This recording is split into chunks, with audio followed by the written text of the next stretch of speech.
अब हमारी रात के 12 बजे तक क्लास चलती है।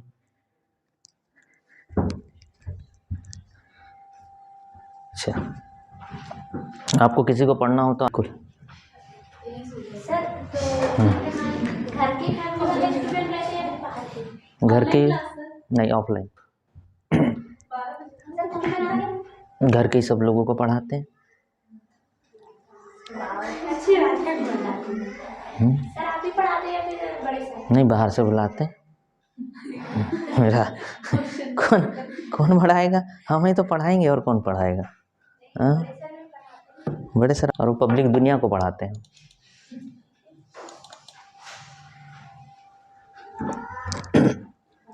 12 बज जाते हैं। अप्पू सर भी पढ़ते हैं उसमें, घर के भी सदस्य पढ़ते हैं, सबकी पढ़ाई चल रही है।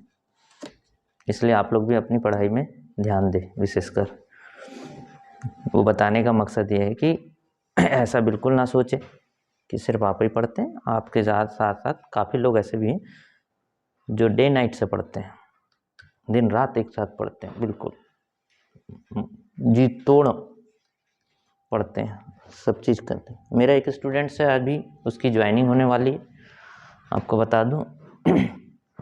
वो है, बताया था ना मैंने, एनटीपीसी उसका क्लियर हो गया है।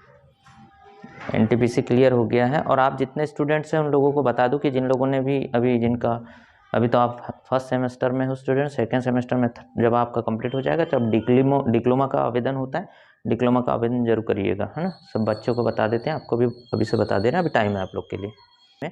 वेरिफिकेशन का टाइम आ गया है और उसका मेडिकल होना है, उसका बाकी रिटर्न पूरा कंप्लीट हो चुका है, निकल गया। तो आप लोग भी अपनी प्रिपरेशन तैयारी चालू रखें अच्छे से, बिल्कुल। और किसी जॉब को पाने के लिए आपके लिए सबसे ज़्यादा संघर्ष किस में करना पड़ेगा? आपको कंपटीशन की तैयारी में।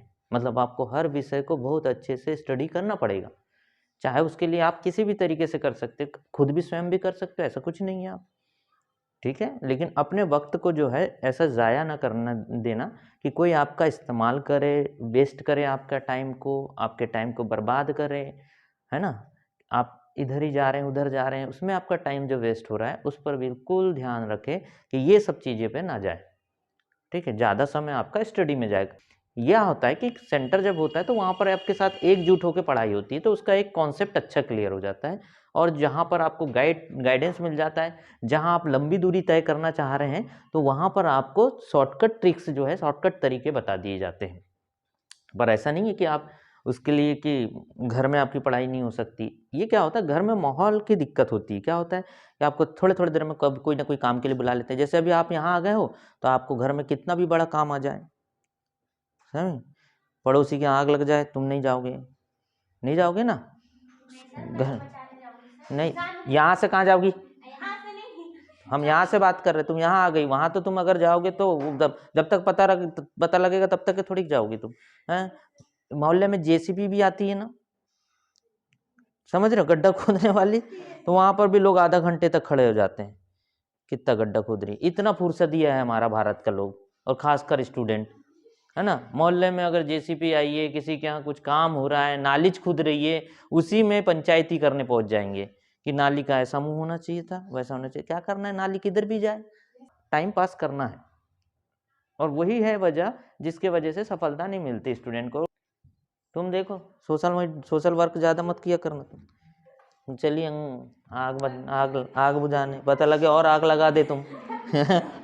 जितना कुछ बच रहा है वो भी चला गया। काहे भाई आ गई तू। जो बचने वाला था। ये जिस स्टूडेंट्स की बात कर रहा हूँ ना, जिसका हुआ है, वो गांव-गांव में जाके कपड़े बेचता था। मेरा स्टूडेंट है, गांव-गांव में कपड़े बेचने का काम किया है उसने, समय समय पर। जैसे मेला वेला ये हुआ ना सब में, उसमें भी हो जाता, मेहनत किया उसने भी, ऐसा नहीं कह सकते। तो आप लोग के पास तो पूरा पर्याप्त वक्त है। देखिए अब कहा ना, दिख रहा है आप स्टूडेंट्स को, ये टाइम टेबल आपका आ चुका है। आपके एग्ज़ाम जो हैं, बता दूं आपको, मेन एग्ज़ाम जो होते हैं वो आपके ही नहीं, हर सेंटर वाले जितने भी हैं उन सभी के मेन एग्ज़ाम जो होते हैं वो डिस्ट्रिक्ट में होते हैं सभी के बच्चों के।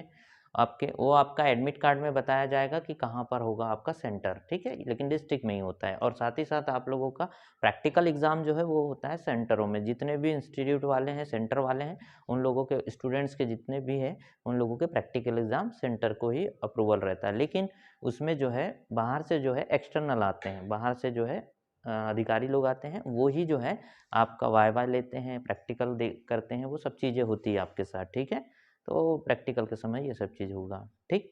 समझ में आ गया आप सबको कि आपका प्रैक्टिकल होगा। लेकिन वो प्रैक्टिकल जो है और इंटरनल जो भी चीज़ें हैं आपको असाइनमेंट्स रहेंगे, वो सब चीज़ें रहेंगे। अभी मैं फटाक से आपको कुछ चीज़ें और बता देता हूँ, आप जब तक के टाइम टेबल की बात कर लेते हैं फट से पहले। देखिए टाइम टेबल आपको 27 को है, 29 को पीसी पैकेज है भाई, और 31 को एमएस एक्सेस है, ख़त्म कहानी।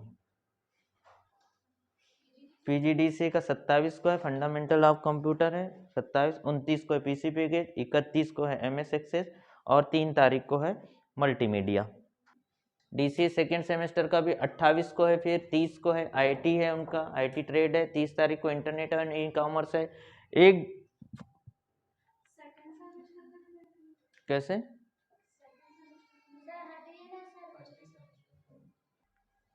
देखो यहाँ पर 2019 का पेपर है आपके सामने, और मुझे ये बताइएगा इस सवाल में आपको कहाँ दिक्कत आएगी।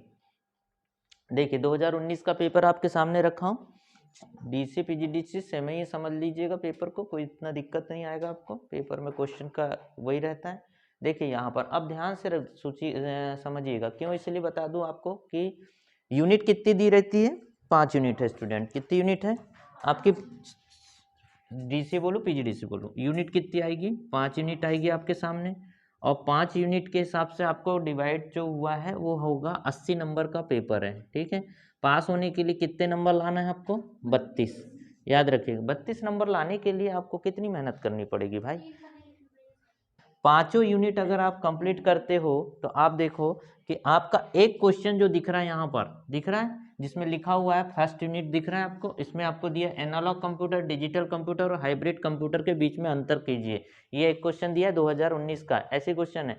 अभी आपको पूरे पीडीएफ भेज देंगे हम क्वेश्चन पेपर के, उन्हीं क्वेश्चन पेपर को भी पढ़ लोगे ना तो बहुत कुछ हो जाएगा आपका, ठीक है। अलग से कुछ भी नहीं करोगे, सिर्फ क्वेश्चन पेपर ही जितने पुराने 5 साल के हैं ना उठा के पढ़ लोगे ना तो भी पर्याप्त है, ठीक है। एनालॉग कंप्यूटर, डिजिटल कंप्यूटर और हाइब्रिड कंप्यूटर के बीच में अंतर बताइए। दूसरा दिया आपको desktop, laptop, plum top computer में विस्तार। तो आप ध्यान रखिएगा यूनिट जो दिया हुआ है इसमें इन दोनों को बनाना है आपको अथवा इन दोनों को बनाना है, क्लियर है।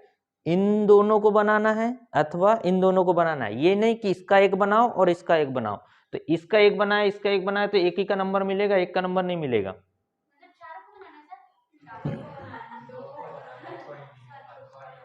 इसलिए मेरे को बताना पड़ रहा है क्योंकि यहाँ पर अभी जो है ना तुम लोग जो है पहली बार बैठे हो, ठीक है, इसलिए बताना पड़ रहा है।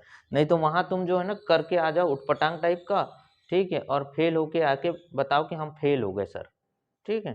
तो वैसा फेल वाला काम नहीं करना, नहीं तो ठुकाई अलग होगी तुम्हारी। फेल ये नमूनापन के कारण, तुम फेल कैसे होगे पता है, अपनी हरकतों से फेल होगे, और कोई फेल नहीं कर सकता तुमको कि तुम कैसे फेल हो गए, इसको भी बना लिए, इसको भी बना रहे हो, है ना, चारों बना रहे हो, ठीक है, इतनी तुम्हारे में ज्यादा ताकत है। अब 3 घंटे तुमको दिया है, कोई 3 दिन का कार्यक्रम थोड़ी दिया है। कोरोना में चलता था कि 3 दिन तक तुम बना के घर में जमा करके रखो, परिवार सहित बैठ के बनाओ और फिर जमा कर दो पूरे गांव के साथ जाके, है कि नहीं, वो चलता था उस समय। लेकिन इसमें ऐसा नहीं है भैया, इसमें तो ऐसा है कि आपको वहां पर 3 घंटे का है, 3 मिनट भी नहीं मिलेंगे उसके ऊपर। तो यहाँ पर आपको 36 पेज दिया जाता है, 36 पेज से 27 नहीं दिया जाता, उसके ऊपर एक ही कॉपी दी जाती है, उसमें सप्लीमेंट्री वाली कॉपी नहीं दी जाती है, ठीक है। अलग से बोले कि हमको और पेज मिले तो वहां पर पन्ना नहीं देंगे, समझे, टुकड़ा भी नहीं मिलता। लेकिन 36 पेज की कॉपी ही पर्याप्त रहती है इसको भरने के लिए, मतलब आप भर नहीं सकते 36 पेज को। ये जो लिखने का जो है ना, ऐसा ही नहीं कि कहानी जैसे लिख रहे हो, ठीक है, तो नहीं मिलते हैं। इसमें देखिएगा आप इकाई में देखिए एनालॉग कंप्यूटर, डिजिटल कंप्यूटर और हाइब्रिड कंप्यूटर के बीच में अंतर कीजिएगा, इसलिए वो 36 पेज काफी होते हैं, बहुत होता है और पूरे आ जाते हैं, अच्छे से लिखोगे आप तो, ठीक है। डेस्कटॉप लैपटॉप और प्लॉमटॉप कंप्यूटर में विस्तार से अंतर बताइए। ठीक है, ये दोनों में से जो आपको अच्छा लगता है वो बनाइए। पांचों यूनिट में तुमको जो सबसे अच्छा लगता है वो पहले बनाइए। ऐसा नहीं कि ये पहली यूनिट सामने दी हुई है, हमको ये उतना अच्छे से नहीं बन रहा है तो हम इसको बनाते हैं, फिर उसके बाद पन्ने छोड़ते हैं।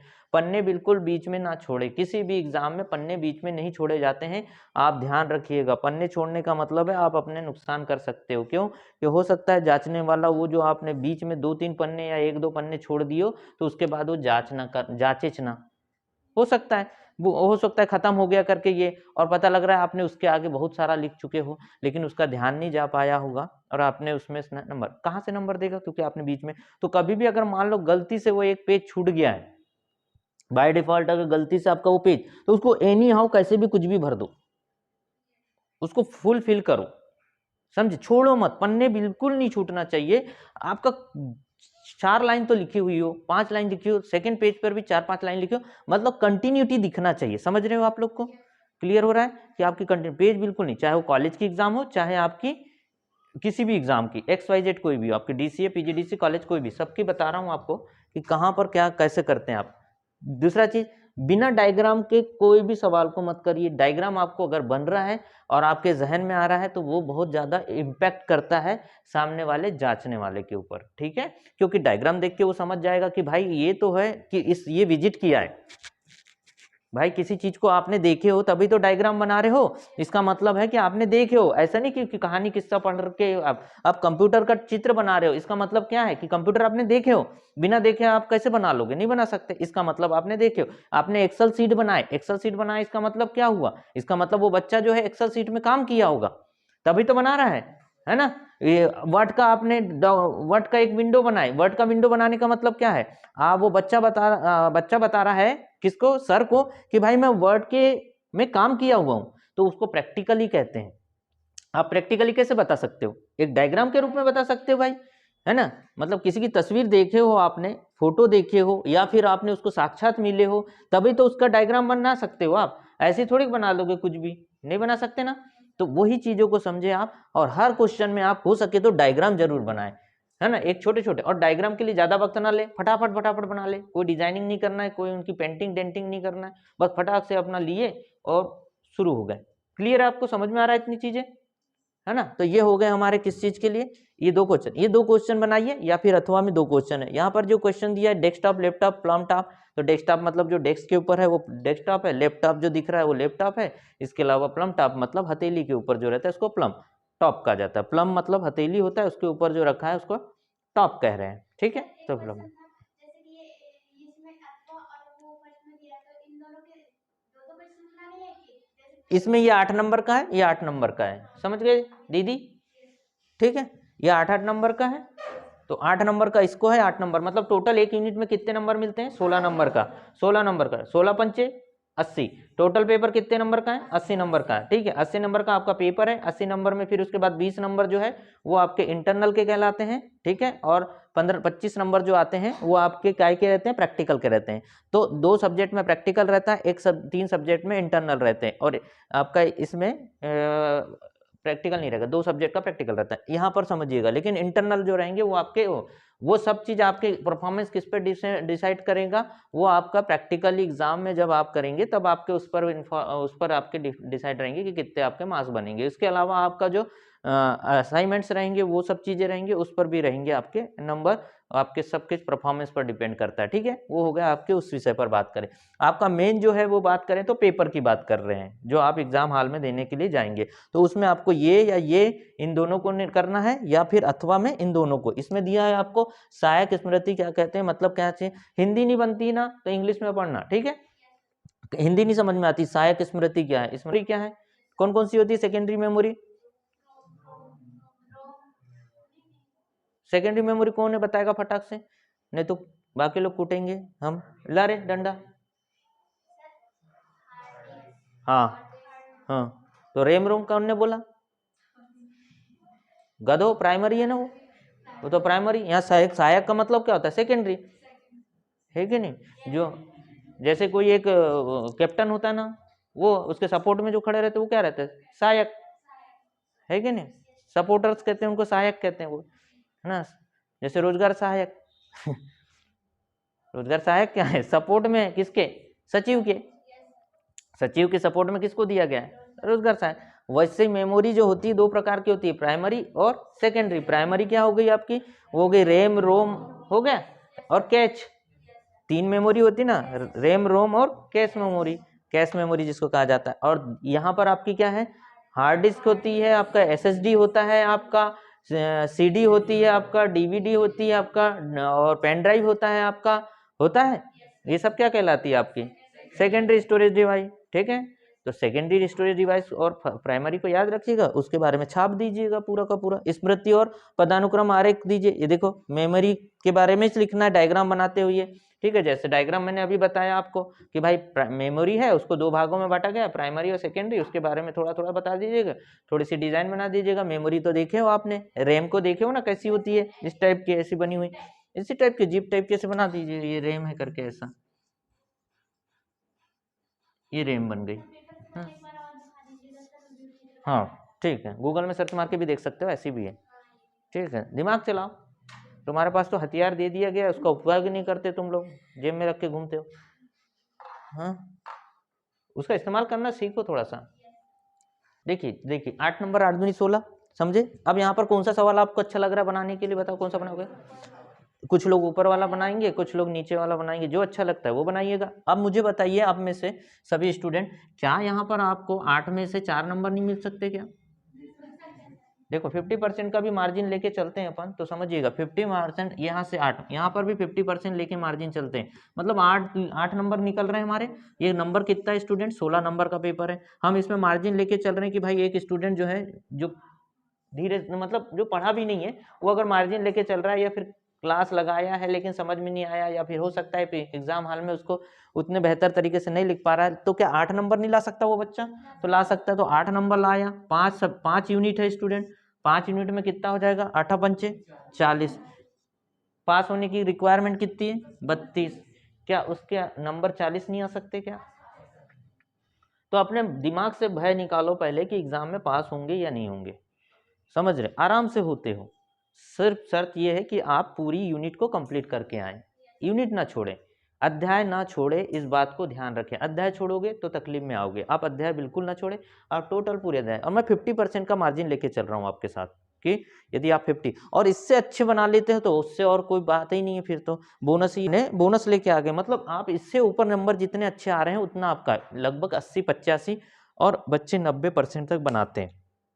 ध्यान रखिएगा, डीसीए पीजीडीसीए में परसेंटेज बनते हैं अच्छे से। ठीक है, बस सिर्फ आपकी लिखने की कला होना चाहिए, आपको स्पीड अच्छी होना आपकी, आप पूरे क्वेश्चन को अटेम्प्ट कर चुके हो, और साथ ही साथ आपने काफ़ी भी अच्छे से लिखे हो। ठीक है, तो नंबर, लेकिन फेल होने की कोई गुंजाइश नहीं होती। फेल वही बच्चा होता है जो एग्जाम हॉल में नहीं जाता है, एक, और दूसरा जो लिख के नहीं आता है, वही फेल होता है।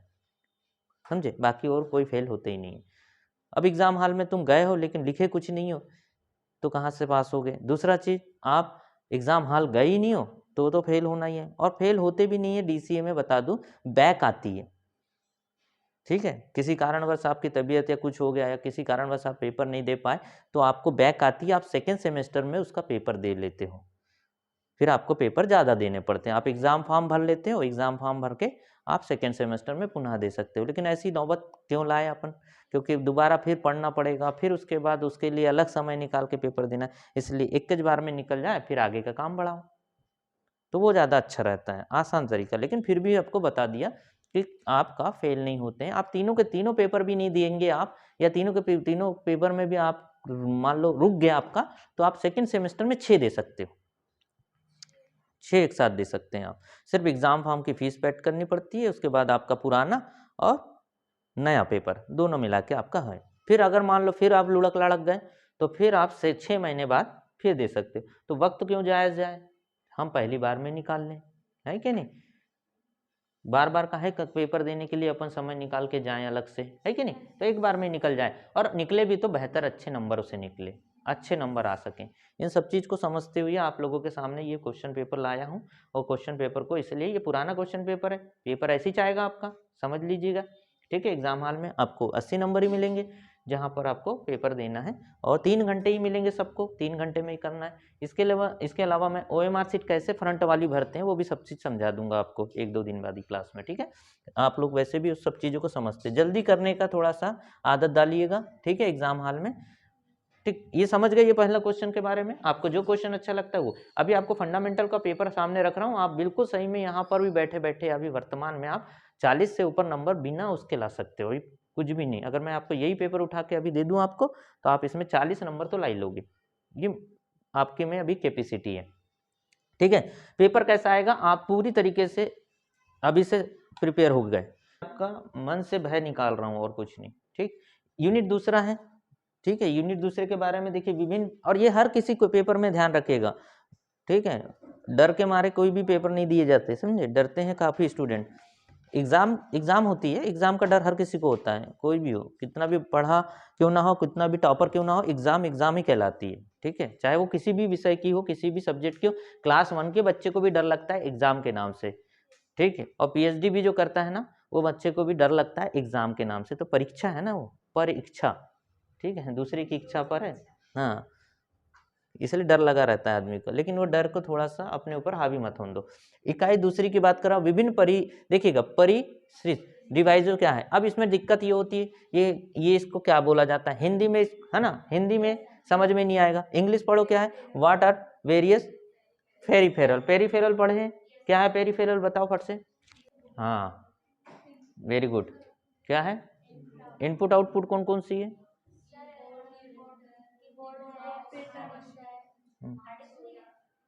हाँ, तो लिखोगे क्या इसके बारे में, तो यहाँ पर लिखोगे पेरिफेरल। पेरिफेरल के बाद डिवाइस क्या है, उदाहरण के साथ समझाइए। तो पेरिफेरल विस्तार से बताना है, तो पेरिफेरल मतलब निम्नलिखित जो डिवाइस है पेरिफेरल के अंतर्गत आती है, जिसमें आपका इनपुट और आउटपुट डिवाइसेस कहते हैं। इनपुट और आउटपुट डिवाइस मिलकर ही पेरिफेरल का निर्माण होता है। जितने भी इनपुट डिवाइस हैं और जितने भी आउटपुट डिवाइस हैं वो सब किसके अंतर्गत आती है, पेरिफेरल के अंतर्गत में आती है। पेरिफेरल में अगर बोले तो आपका इनपुट में बोला जाए तो क्या होगा, आपका कीबोर्ड है, माउस है, ठीक है, ये इनपुट कहलाएंगे, कीबोर्ड, माउस, ठीक है। इसके अलावा आपका क्या कहलाएगा, स्कैनर, ठीक है, ये क्या कहलाएगा आपका ट्रैक बॉल, ठीक है ना, लाइट पेन, ये सब क्या कहलाएंगे, आपके इनपुट डिवाइस कहलाते हैं। और टच स्क्रीन ये भी इनपुट है। इसके अलावा आउटपुट के रूप में स्पीकर है आपका, प्रिंटर है आपका, है ना, ये सब क्या है आपके, प्लॉटर है आपका, ये सब क्या है, प्रोजेक्टर, ये सब क्या है आपके आउटपुट है। तो इसका याद रखिए, बस हो गया। कंप्यूटर को कितने भाग में, ये हो गया हार्डवेयर, और इसको फिर 2 भाग में बांटा, CPU और पेरिफेरल, यही तो बताया था। और पेरिफेरल को 2 भाग में, इनपुट और आउटपुट, ये नहीं पढ़ा है, जिस दिन पहली क्लास में एडमिशन लिए थे तुम लोगों ने उसी समय बताए थे मतलब शुरुआत में ने DCA की पहली क्लास, PGDC की पहली क्लास। वैसे तुम पहली से कम नहीं हो, क्या है, तुमने से बढ़ गई है उम्र तुम्हारी, और कुछ नहीं, दिमाग तो तुम्हारा अभी भी उस। यहाँ पर देखो यूनिट नंबर दूसरा देखिए, वही हो गया दूसरा। प्रिंटर के बारे में समझा सकते हो, तो ये दोनों बना सकते हो ना प्रिंटर के बारे में। यहाँ पर दिखेगा VGA, SVGA, XVGA के बीच में क्या अंतर है, ये वाला क्वेश्चन है। और नीचे क्या है, डेजी व्हील का काम समझाए, डेजी व्हील का भी बता चुके हैं आपको, क्लियर है। डेजी व्हील प्रिंटर का नाम है ना, डेजी व्हील, प्रिंटर नहीं बताएं, प्रिंटर कितने प्रकार के होते हैं, कौन कौन से प्रिंटर होते हैं। आप बाहर से एक छड़ी लेके आना, बेशरम लोगों को पीटना है, अरे मोटी बुद्धि को पतली करना पड़ेगा, कुचल के। 2 प्रकार के कौन से रहे, इम्पैक्ट और नॉन इम्पैक्टेड। गधो, तुमको पढ़ा के थक जाएगा आदमी, खुद भूल जाएगा। इम्पैक्ट और नॉन इम्पैक्ट। इम्पैक्ट प्रिंटर क्या होता है, अभी बताओ इम्पैक्ट क्या होगा। हाँ, क्या चीज, हाँ, जैसे अभी तुमको मैं कुछ लूंगा और तुम्हारे को ओरप आ जाए, ओरप मतलब निशान, ठीक है, और फिर कोई दूसरा निशान देख के तो बोलेगा कि यार तुमको पढ़ी ये लगता है, वो क्या कहलाएगा? इम्पैक्ट। असर पड़ा ना। अब मैं तुमको खूब कुचलूं और निशान ना दिखे, ठीक है, वो क्या कहलाएगा? Non impact. मतलब पिटाई तो पड़ी है पर वो दिखाई नहीं दे रहा है, वो क्या कहलाता है? नॉन इम्पैक्ट वाला। तो प्रिंटर और नॉन प्रिंटर में समझ में आया, नॉन इम्पैक्ट और इम्पैक्ट में।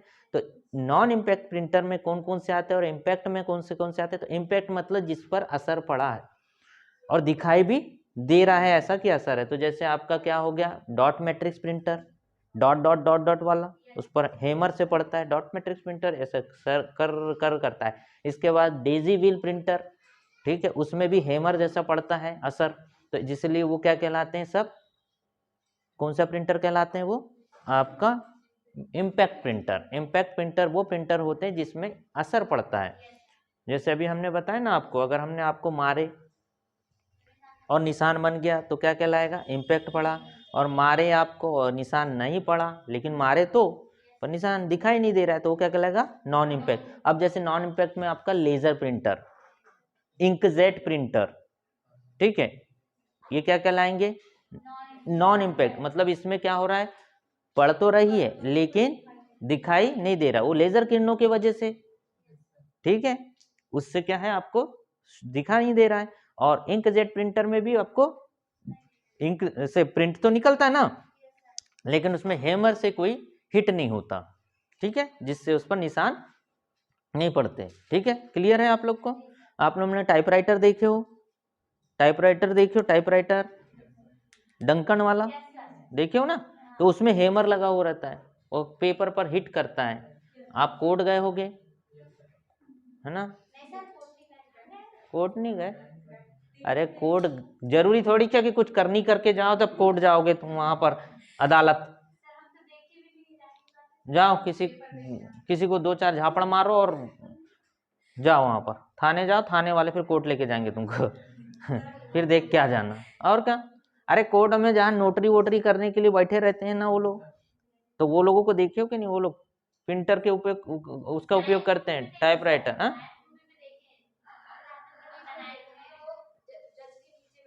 हाँ, वो टाइपिंग करते रहते हैं, वो उसकी बात नहीं कर रहा हूँ, वो मशीन की बात कर रहा हूँ मैं। मशीन नायक मूवी में देखिए ना, गजब पिक्चर, तुम बहुत अच्छा देखती है, सही बात। वो ऐसा टाइप नहीं करता, वो बेटा ऐसा लेके है ना। हाँ बिल्कुल वही वाला तुम वहां पूरी फिल्म लिख के आना, समझे, 3 घंटे में। लेकिन तुम सही बताए, वहीं पर वो पिक्चर का, समझे, तो वो खटर पटर वही जो है ना हिट करता है, वो प्रिंटर भी है। अब जो है वही काम किस में आ गया है? कंप्यूटर में आ गया है। कंप्यूटर में अब हिट करते हैं कि नहीं अपन? लेकिन हिट मारता है क्या वो? नहीं। पेपर बिल्कुल क्लीन चलते रहता है, कर्सर चलते रहता है कि नहीं? इसका मतलब है वो कैसा होगा? एक तरीके से दिमाग में सोचे तो नॉन इम्पैक्ट। और वो कौन सा हुआ जो हिट मार रहा है पेपर पे? तो इम्पैक्ट, ठीक है, ओके। ये प्रिंटर नहीं है, छपता है ना, ये प्रिंट निकलता है, ये प्रिंट मारता है, तो वो प्रिंटर। लेकिन हम प्रिंटर की बात करें तो प्रिंटर तो आपके 2 प्रकार के हो गए, नॉन इम्पैक्ट और इम्पैक्ट। और नॉन इम्पैक्ट में कौन से आ गए आपके? लेजर प्रिंटर और इंकजेट प्रिंटर, ठीक है। और आपका इम्पैक्ट में कौन कौन से हो गए? डेजी व्हील प्रिंटर और dot matrix printer. Dot matrix printer है वही है, ठीक है। चलिए इतनी चीजें समझ में आ गई आपकी। अब यहाँ पर और देख लीजिए, ये 2 में से जो आपको पसंद हो। नहीं बन सकता, नहीं करना है, नहीं करना है मतलब तुम्हारे पास समय है क्या ऐसा करने का? ऐसी हरकत बिल्कुल नहीं करना कि इसका बना है इसका बना है, एक में ही नंबर मिलेगा दूसरे में नहीं मिलेगा। जो भी बनाना है वो दोनों को बनाना है, बने चाहे ना बने, बनाना ही नीच को है। बने चाहे ना बने, दोनों को साथ में नीच को बनाना है, अपना दिमाग नहीं चलाना है, बस खत्म, बात हो गया।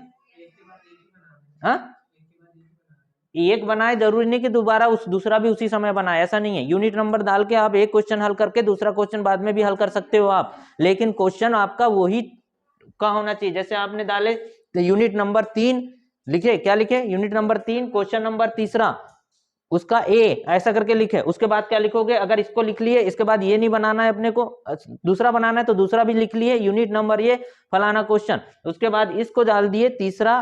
फिर अगर बाद में लिख रहे हो आप तो क्या लिखोगे? यूनिट नंबर 2 क्वेश्चन नंबर तीसरे का बी। समझ गए आप? ऐसे ही लिखना है बस, जरूरी नहीं कि इसको साथ ही में बनाओगे आप, लेकिन ध्यान रखना कि आपने ये बनाया तो यही बनाओगे फिर इसका, और ये बनाया है तो यही बनाओगे। और मान लो कहीं आपको पेपर में ऐसा आ जाता है कि भाई ये इसके बीच में ये अथवा ये, फिर लिखा रहेगा बी ये अथवा ये, तब ऐसी कंडीशन में कैसे बनाओगे?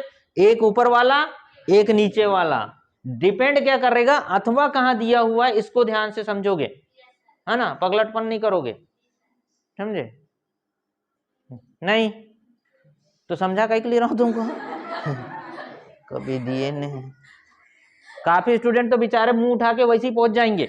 तुमको तो इतनी सारी चीजें बताई जा रही है ना, हर एक चीज को एक बारीक पंचर्स की तरह। कहीं फूस ना हो तुम लोग।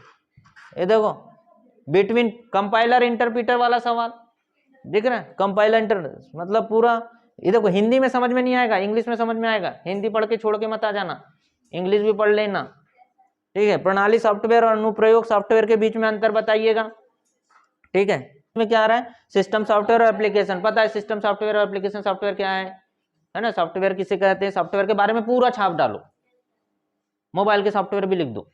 सॉफ्टवेयर ही तो लिखना है, लिखो बस, ठीक। हाँ लिख सकते हो भाई, सॉफ्टवेयर तो है, सॉफ्टवेयर के बारे में तो लिखना है। तुमको जरूरत थोड़ी कि मोबाइल हो या कंप्यूटर हो। मोबाइल में कंप्यूटर है, कंप्यूटर मोबाइल है, एक ही चीज है, ठीक है। ये है कि ये बड़ा है, ये छोटू सा है, बाकी सब चीजें वही है, काम वही है। मोबाइल में भी जो है आपका ना, वो उसमें ऑपरेटिंग सिस्टम कौन सा है? एंड्रॉइड है। इसके बाकी हमारे में देखेंगे तो विंडो 7 है, विंडो 8 है, ये विंडो 10 है, 11 है, ये सब हाँ मतलब ऑपरेटिंग सिस्टम है जो सिस्टम सॉफ्टवेयर के अंदर ही आता है। इसको बनाओ या इसको बनाओ, तुम्हारी मर्जी। उदाहरण के लिए असेंबली भाषा किसे कहते हैं? असेंबली भाषा मालूम है ना, भाषा में। और यहाँ पर आपको पता है कि नहीं कि कौन सा सवाल है ये? कंपाइलर और इंटरप्रीटर क्या होता है? जल्दी बताओ, कंपाइलर और इंटरप्रीटर क्या होता है? क्या होता है? ट्रांसलेटर। वेरी गुड, ट्रांसलेटर होता है, ठीक है। कंपाइलर और इंटरप्रीटर, ट्रांसलेटर। एक भाषा से दूसरी भाषा में बदलने के लिए कंपाइलर और इंटरप्रीटर का प्रयोग किया जाता है, ठीक है। उसको पढ़ लिए हो आप लोग ने, अच्छे से और पढ़ लेना, ठीक है, कोई टेंशन नहीं भाषाओं के बारे में, ठीक है। समझ गए? मतलब हाई लेवल लैंग्वेज। हाँ वाह, सही है, क्लियर, समझ में आ रहा है? सीधे सीधे ये हाई लेवल लैंग्वेज भाषाओं को दूसरी भाषाओं में बदलने का मतलब मशीनी भाषा में बदलने का काम करता है। हाई लेवल लैंग्वेज को मशीनी भाषा में बदलने का काम कौन करता है? आपका कंपाइलर इंटरप्रीटर। क्योंकि कंप्यूटर कौन सी भाषा समझता है? मशीनी भाषा समझता है। और जो प्रोग्रामर होता है, जो बनाने वाला होता है, वो कौन सी भाषा में करता है? हाई लेवल लैंग्वेज में ही उस भाषा को बनाता है। तो जिसकी वजह से कंप्यूटर उसको पढ़ नहीं पाता है। पढ़ने के लिए किसकी जरूरत पड़ती है उसको? कंपाइलर और इंटरप्रीटर की। और एक और जो है वो है क्या है? ट्रांसलेटर। कंपाइलर, इंटरप्रीटर और असेंबलर, 3 प्रकार के ट्रांसलेटर होते हैं। बिल्कुल छापो, खत्म। देखो तीसरी यूनिट खत्म हो गई, चौथी यूनिट को देख लो आप फटाक नरी। चौथी यूनिट में क्वेश्चन देखो, देखो एक दशमलव वाला दिया बाइनरी से। देखो ये बाइनरी से किस में बदलने के लिए? डेसिमल में। क्लियर है आपको बाइनरी से डेसिमल में कैसे बदलते हैं करके? ओके, ये देखिएगा बेच में ये जो बनना ये बनता है तो ये बनाओ, ये बनता है तो ये बहुत सरल है। आपको बता दूं 8 के 8 नंबर मिल जाएंगे। गणित है इसमें, 8 के 8 नंबर पूरे पके हुए हैं आपके, अच्छे से बनाए तो, ठीक है। और मेल मर्ज क्या होता है ये भी पढ़ चुके हो आप। मेल मर्ज के बारे में विस्तार पूर्वक समझाना है तो छाप डालो पूरा का पूरा, ठीक है। और ये डेसिमल से, सॉरी बाइनरी से डेसिमल, हमने बाइनरी से डेसिमल भी पढ़े, डेसिमल से बाइनरी भी कैसे बदलते हैं, ये पूरी चीजों को हमने अच्छे तरीके से विस्तार पूर्वक समझ चुके हैं। क्लियर है आप लोगों का? तो अच्छे से ध्यान पूर्वक आप लोग करें। हाँ वो हम कल बता देंगे, हाँ कल बता देंगे इसको, ठीक है। टाइम भी हो गया आप लोगों का, एक दिन में आपका। और ये 5वीं यूनिट देख लो, 5वीं यूनिट में देखो यहाँ टोपोलॉजी बताया था मैंने, ये टोपोलॉजी, ठीक है। इसके अलावा देखो ये 5वीं यूनिट में देखो 9वां क्वेश्चन है। आप क्वेश्चन नंबर जरूर लिखिएगा, लेकिन क्वेश्चन उतारने की जरूरत नहीं, क्वेश्चन उतारते मत रहो, टाइम पास हो जाता है। क्वेश्चन नहीं, नंबर उतारो, उसका ए है बी है वो देखिए, ये सरल, ये देखिए यहाँ पर लिखा है simplex, half duplex and full duplex notes with example. आपको नोट्स बताना है इसका डुप्लेक्स का, ठीक है। ये भी आपको पढ़ा हुआ है, पढ़ाए हैं ये भी, ठीक है। डुप्लेक्स अभी बताएंगे, उसमें भी है, देख अभी पढ़ाएंगे, कल बता देंगे पूरी चीजें अब, ठीक है। लेन वेन मेन भी बता चुके हैं, लेन वेन मेन इन दोनों को बना लीजिए, अथवा आपका आरेख के साथ मेश टोपोलॉजी को समझाइए। मेश टोपोलॉजी मतलब आपके 5 प्रकार की टोपोलॉजी है, उन 5 प्रकार की टोपोलॉजी को स्टार टोपोलॉजी है, ट्री टोपोलॉजी है, मेश टोपोलॉजी है आपका, है ना, और कौन सी टोपोलॉजी है ना, बस टोपोलॉजी है ना, ठीक, रिंग टोपोलॉजी है, स्टार टोपोलॉजी है, मेश टोपोलॉजी है ना।